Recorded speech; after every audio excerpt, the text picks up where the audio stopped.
Quando a gente pensa em rei, rainha, príncipes e castelos, logo vem à mente aqueles contos de fada, cheios de pompa, né?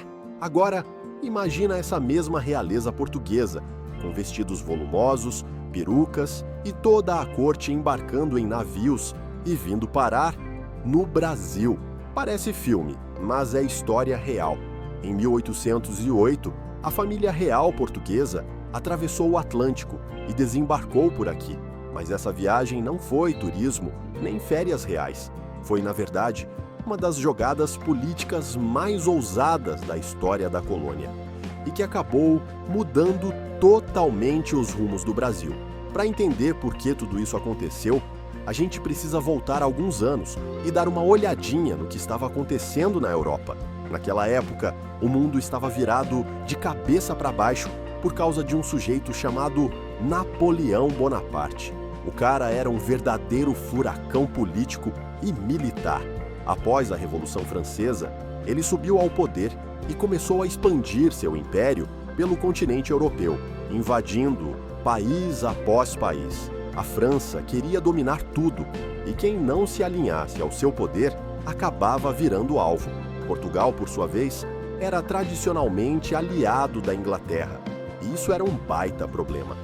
Em 1806, Napoleão decretou o bloqueio continental, que basicamente dizia: ninguém faz comércio com a Inglaterra, quem desobedecer, dança. E Portugal, mesmo ameaçado, continuava se aliando aos ingleses, mesmo que às escondidas. Resultado, Napoleão resolveu invadir Portugal. Foi nesse cenário de caos que surgiu a ideia, que parecia absurda à primeira vista: vamos mudar a capital do Reino de Lisboa para o Rio de Janeiro.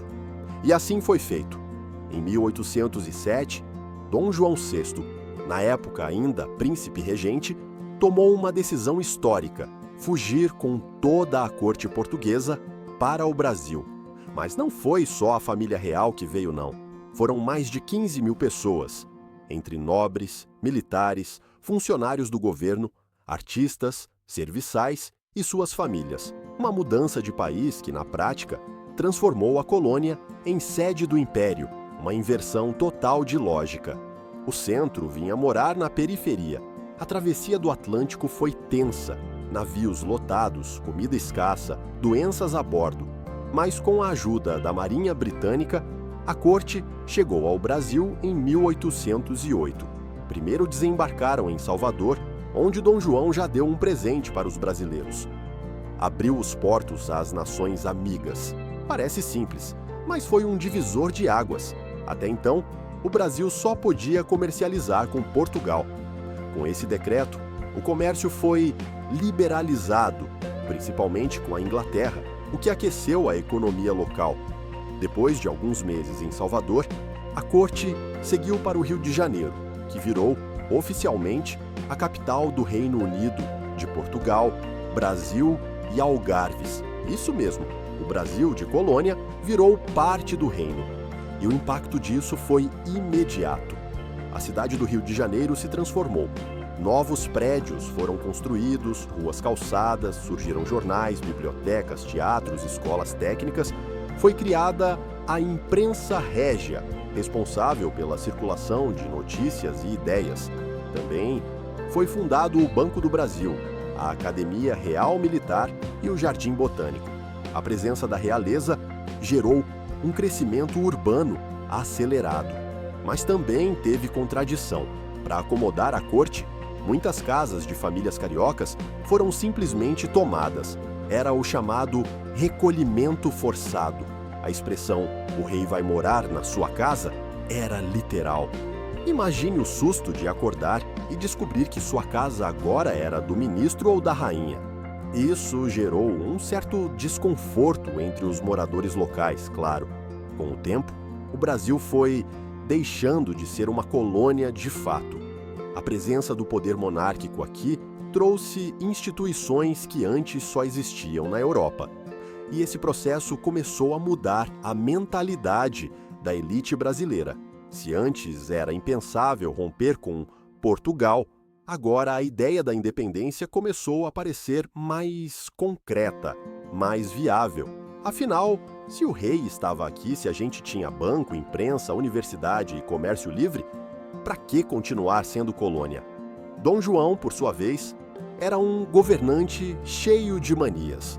Tímido, supersticioso, mas também habilidoso. Ele conseguiu manter o Império unido durante os anos de Guerra Napoleônica. Em 1815, para garantir prestígio internacional e dar mais status ao Brasil, elevou a colônia à condição de Reino Unido, um movimento diplomático que consolidou a importância do Brasil no cenário internacional. Mas, como tudo tem seu fim, em 1820, a Revolução Liberal do Porto explodiu em Portugal. O povo português, cansado da ausência do rei e das decisões tomadas no Brasil, exigia o retorno da corte. Dom João, pressionado, acabou voltando para Lisboa em 1821, mas deixou seu filho Dom Pedro como príncipe regente. Mal sabia ele que aquele seria o início do fim do domínio português sobre o Brasil.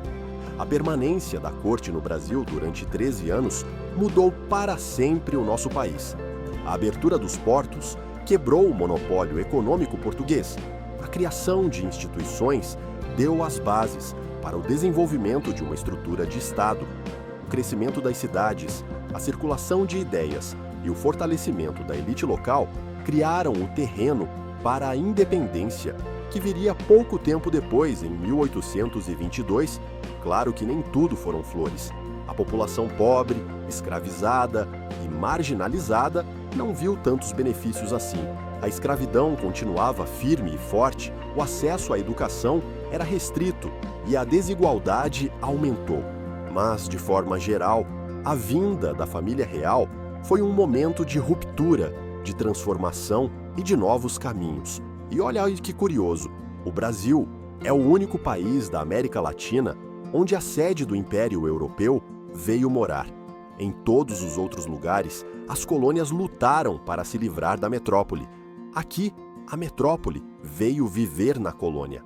E isso deixou marcas profundas na política, na cultura, na economia. Quando você olha para o Rio de Janeiro, com seus palácios, suas instituições históricas e sua importância no cenário nacional, pode ter certeza, boa parte disso começou ali, em 1808, com os navios aportando na Baía de Guanabara. A cidade virou o coração do Império e, mesmo depois da independência, manteve esse status por muito tempo. A vinda da família real para o Brasil não foi só uma fuga, foi uma estratégia que acabou acelerando o nosso processo de formação como nação. Trouxe modernização, mas também concentrou poder nas mãos de poucos. Foi um jogo de interesses, claro, mas também foi o ponto de partida para o Brasil se enxergar como algo mais do que uma simples colônia agrícola. Essa história tem muitos lados. Tem o lado diplomático, o econômico, o urbano, tem o lado da elite e o lado do povo. Mas, acima de tudo, é uma história que mostra como decisões políticas e movimentos globais podem transformar o cotidiano de um lugar. De um dia para o outro, o Brasil virou centro do mundo português e nada mais foi como antes.